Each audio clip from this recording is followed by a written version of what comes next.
Once again friend हमारे इस प्यारे से प्लेटफॉर्म पे जिसका नाम है त्रिशांत एकेडमी। और दोस्तों मैं आज आपका मिश्रा सर लेके आया हूं बहुत ही इंपॉर्टेंट टॉपिक। दोस्तों ये टॉपिक है केमिस्ट्री का। जी हाँ, केमिस्ट्री का ये one of the most important topic है।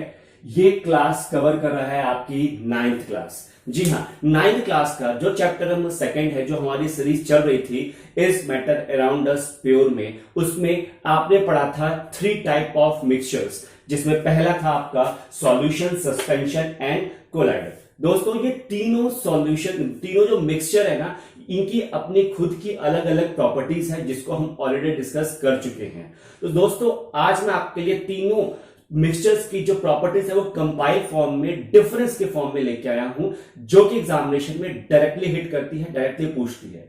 तो क्यों ना आज में हम स्पेशली इसी के बारे में पढ़ें कि आखिरकार ये सॉल्यूशन, सस्पेंशन और कोलाइडर, इन तीनों में प्रॉपर्टीज के अकॉर्डिंग कैसे डिफरेंस है। ठीक है, तो आज हम देखेंगे। लेकिन देखने से पहले, स्टार्ट करने से पहले आपसे मेरी एक रिक्वेस्ट है कि जल्दी से जाइए, चैनल को सब्सक्राइब कीजिए और ज्यादा से ज्यादा इस वीडियो को शेयर कीजिए अपने फ्रेंड्स में, अपने स्टूडेंट्स ग्रुप में, ताकि ये वीडियो सबके पास तक पहुंचे और सब इसका यूज कर सके, सब इसको लर्न कर सके, एग्जामिनेशन के लिए अपना एक 5 मार्क्स, जो इंपॉर्टेंट 5 मार्क्स हैं, उसको सिक्योर कर सके।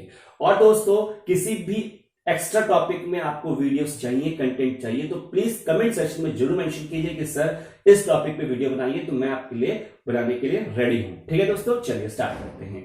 देखिए ये मिक्सचर है, तीनों के तीनों, सॉल्यूशन, सस्पेंशन और colloid, all are threes are mixture, but you already know about that the mixtures are again of the 2 category, one is a homogeneous, second one is a heterogeneous। ठीक है, तो अब homogeneous और heterogeneous ये 2 varieties कैसे 3 varieties में distinguish होंगी, आइए अब हम देखते हैं। देखिए पहला होगा टाइप ऑफ मिक्सचर।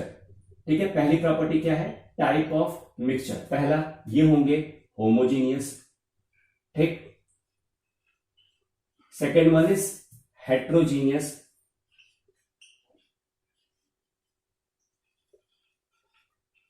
और ये अगेन हेट्रोजीनियस। सेकेंड वन, ये तो हो गए टाइप ऑफ मिक्सचर्स में। नाउ अभी हमें पता है कि अगर ये होमोजीनियस है तो their particles are uniformly distribute all over the solution, है ना, उसके पार्टिकल्स सारे डिस्ट्रीब्यूशन में इवनली डिस्ट्रीब्यूट होंगे। But here for the heterogeneous mixtures their particles are neither uniformly distributed not they are fully dissolved in the water और any type of solvent. ये तो हमें ऑलरेडी पता है। Now next thing is that कि अगर मैं इनकी बात करूं size of the particle, size of the particle की बात करूं तो क्या होगा, size of particle. Size of particle की बात करता हूं तो क्या होता है, वेरी स्मॉल। इनका क्या है, वेरी स्मॉल है। अगर आप मेजरमेंट की बात करें तो 1 नैनोमीटर, मतलब 10 की पावर 9 नैनोमीटर के हिसाब से इनका होता है, नैनोमीटर के साइज है इनका। ठीक है, ये क्या है, लिटिल बिट लार्ज है। ठीक है, स्मॉल बोल सकते हैं इसको। ठीक है, स्मॉल, लेकिन ये neither small nor large, neither small nor large. ठीक है, ना ही ये बड़े हैं ना ही ये छोटे हैं। It means that their size is in between of the solution and the suspension. Collider से थोड़ी सी बड़ी है लेकिन सस्पेंशन से थोड़ी सी छोटी है, तो neither too small nor too large. ठीक है, जब मैं आपको कोलाइडर पढ़ा भी रहा था तो मैंने उस टाइम आपको बताया था कि the collider particles have some properties of the solution and some properties of suspension, therefore it appears to be homogeneous but not homogeneous, it was a heterogeneous। ये मैंने चीजें आपको ऑलरेडी बता रखी थी। Now second point is that कि अब जब इनका साइज बात हम कर चुके हैं तो विजिबिलिटी की बात करते हैं। विजिबिलिटी नेकेड आइज से ये नहीं दिख सकते हमको, naked eyes not seen by naked eyes, यहां से कर दो, by naked eyes they cannot seen, not seen। ठीक है, यहां पर करो seen और here also not seen,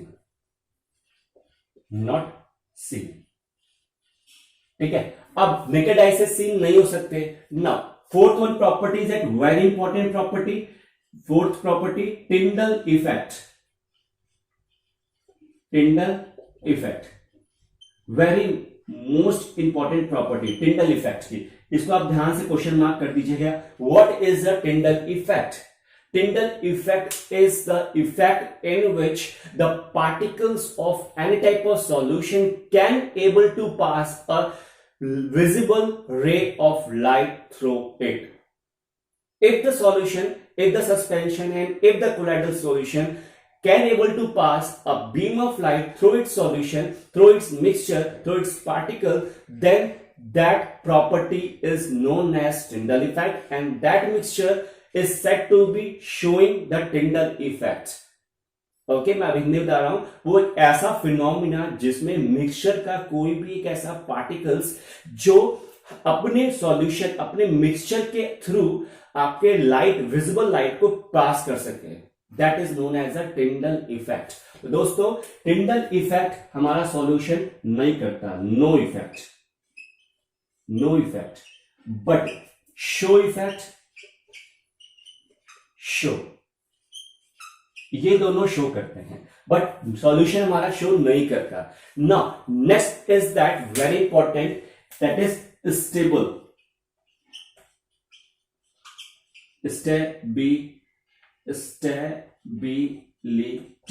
stability. Now ये भी बहुत इंपॉर्टेंट है. When you mix some solute in the solvent, when you are trying to mix some solute in the solvent, after the few time, after the 5 minutes, after the 3 minutes, when you left undisturbed that solution or that mixture, you can see that whether the solute are suspended in the solution or the mixture, or the solute are settled down at the bottom of the container in which you are mixing the solute and the solvent. What you observe, if you are dissolving some parts of sugar or the salt in the water, after a few duration of the time, you can see easily that the sugar and the salt are easily dissolved in the water. They can't even seen by the naked eyes. Why? Because the particles or the matters of the sugar or the salt are taking place between the intermolecular space of the water.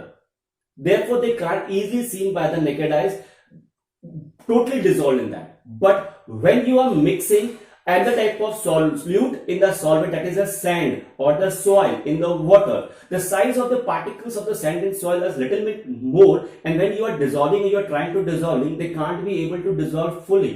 After a few times, you can see that the particles of solute are suspended over the solution. है ना? जब आप मिट्टी को पानी में घोलते हैं, dissolve करते हैं, you are trying to dissolve करना चाहते हैं, तो कुछ मिनट के बाद आप उसको जब अनडिस्टर्ब छोड़ देते हैं, आप क्या देखते हैं, the particles are not settling down. जब सेटल डाउन नहीं हो रहा, they are said to be unstable. ठीक है, तो आप बोलेंगे कि ये वाला जो है वो अनस्टेबल है और ये वाला क्या है, स्टेबल है. ठीक है, ये क्या है, स्टेबल है, ये भी क्या है, स्टेबल है. तो you can easily distinguish solution, suspension and colloid. अब ना example, sixth one is example. What is the example of? अभी मैंने बताया इसको आपको. एग्जांपल क्या होगा, इसका एग्जांपल होगा शुगर प्लस वाटर. ठीक है, इसका एग्जांपल आपके सामने भी मैंने बोला है, सैंड प्लस वाटर. और इसका बेस्ट एग्जांपल है आपके सामने मिल्क प्लस वाटर. अब मिल्क प्लस वाटर भी हो सकता है, और मिल्क बोलिए, इंक बोलिए, कर्ड बोलिए, any type of things which can not be able to seen by the naked eyes. Next आपका ये तो सिक्स्थ हो गया, एक सेवंथ और है. मैं सेवंथ यहां लिख देता हूं, सेवंथ. ठीक है, seventh, filtration technique. By using the physical filtration technique, can we separate, right? Can we able to separate the two components of the mixture? Can we? Now, see, if the size of the particles are very small, they can't be even seen by the naked eyes. How can a physical filtration technique able to distinguish, can be able to separate the two components of the mixture? No. So by the physical process, by the filtration process हम solute और solvent को अलग नहीं कर सकते। तो यहां पे लिखिए फिल्ट्रेशन, ठीक है, फिल्ट्रेशन, फिल्ट्रेशन प्रोसेस से हम सॉल्यूट को नहीं कर सकते, not happen, filtration not happen, ठीक है। ये इसका हो गया। इसमें हो सकता है हैपन, इसको मैं हटा रहा हूं, कंफ्यूज कर रहा होगा आपको, ठीक है। इसमें कर सकते हैं हैपन और इसमें नॉट हैपन, ठीक है। ये आपके सामने 7 डिफरेंसेस है विथ 1 एज एग्जांपल। ये जितनी भी चीजें आपको मैं दिखा रहा हूं ये वेरी एंड वेरी इंपॉर्टेंट है फ्रेंड्स।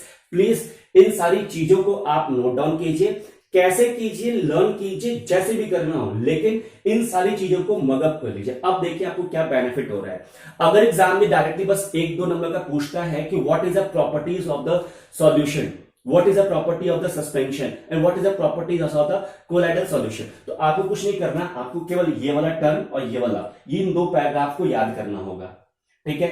आप अलग से याद करेंगे। अगर सस्पेंशन पूछे तो सस्पेंशन वाला ये वाला ब्लॉक और ये वाला ब्लॉक, इन दोनों ब्लॉक को लर्न करना होगा। अगर कोलॉइडल पूछे तो ये वाला और ये वाला ब्लॉक लर्न करना पड़ेगा। बट अगर एग्जाम में डिफरेंस पूछे तो तीनों लर्न करना पड़ेगा। तो आप क्यों ना डिफरेंस के फॉर्म में इस क्वेश्चन को लर्न कर रहे हैं? Why not you learning this formula, this topic as a difference? जब आप तीनों डिफरेंस के फॉर्म में लर्न कर लेंगे ना, तो आपको अल्टीमेटली आपको तीनों याद हो गए। तो 1 नंबर में पूछे या 5 नंबर में पूछे, आपको आराम से याद हो जाएगा। ओके, समझ में आया? देखिए बेटा, इसके बाद आपको इन्हीं टॉपिक के बीच में 2-3 ऐसे डेफिनेशन या 2-3 ऐसे टर्म आएंगे जो कि बहुत इंपॉर्टेंट है। फॉर एग्जाम्पल टिंडल इफेक्ट, इसका वो डेफिनेशन आराम से पूछ सकते हैं एग्जामिनेशन टीम आपकी। Your examination team hit this question in your exam. Tyndall effect, second one is that कि what is the saturated and what is the unsaturated solutions, what is super saturated solution, what is the solubility. ये सारे जो questions हैं ये बहुत ज्यादा important questions हैं। तो आप इनको बहुत बारीकी से देखिए, बहुत ध्यान से देखिए।